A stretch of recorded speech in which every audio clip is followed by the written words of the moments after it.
কৃষি নির্ভর এই বাংলাদেশে মানুষের সাথে মাটি এবং বিভিন্ন ধরনের ফসল, গবাদি পশুর সম্পর্ক সেই অতি প্রাচীনকাল থেকেই খুব নিবিড়। বর্তমান সময় পরিবর্তন, বিজ্ঞানের উন্নতি এবং মানুষের ব্যাপক চাহিদার কারণে এই প্রেক্ষাপট কিছুটা পরিবর্তন হয়েছে।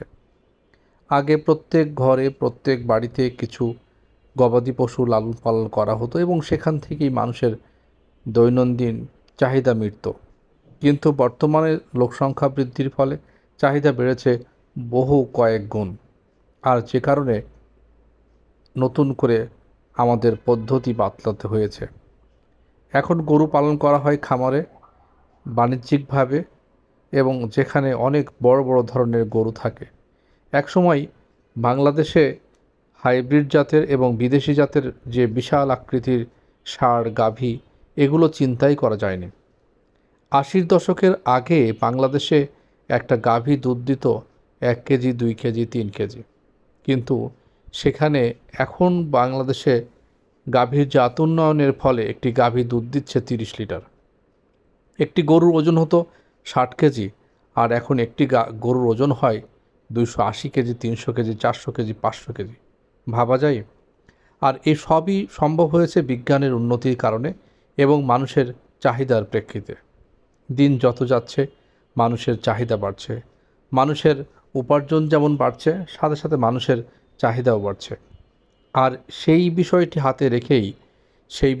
মাথায় রেখেই আমাদের বর্তমানের যুব সমাজ এবং বর্তমানে একটু হিসাবি মানুষ, যারা ব্যবসা বাণিজ্যে অনেক ভালো করতে চায় এবং যাদের সাথে রয়েছে মাটি এবং এই যে প্রকৃতির একটা বিরাট সম্পর্ক, তারা এখন ডেইরি, ফ্যাটেনিং এবং এগ্রিকালচার ডেভেলপমেন্টের সঙ্গে জড়িত হচ্ছে।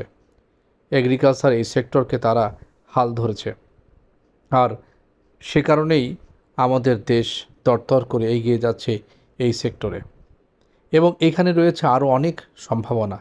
এই সম্ভাবনাকে আমরা পুঁজি করে আমরা সবাই মিলে, যারা এই ধরনের পশু পাখির উপর ভালোবাসা এবং কৃষির উপর ভালোবাসা আছে, তারা এই কাজগুলো করতে পারি। ফলে একদিকে যেমন আমাদের দেশ উন্নত হবে, পাশাপাশি আমাদের চাহিদাও মিটবে এবং আমরা আমাদের নিজেদের চাহিদা মেটানোর পরও এদেশ থেকে আমরা বাণিজ্যিকভাবে বিভিন্ন ধরনের শস্য দানা সহ মাংস, দুধ, এগুলো আমরা বিদেশে রপ্তানি করতে পারবো। ফলে আমাদের দেশ অর্থনীতিতে অনেক এগিয়ে যাবে। শুভকামনা রইল সবার জন্যে। যদি ভালো লাগে তাহলে সাবস্ক্রাইব করে পাশে থাকুন। নতুন নতুন ভিডিও এমনিতেই পাবেন ইনশাআল্লাহ। শুভকামনা রইল সবার জন্য। আসসালামু আলাইকুম ওয়া রাহমাতুল্লাহি ওয়া বারাকাতুহু।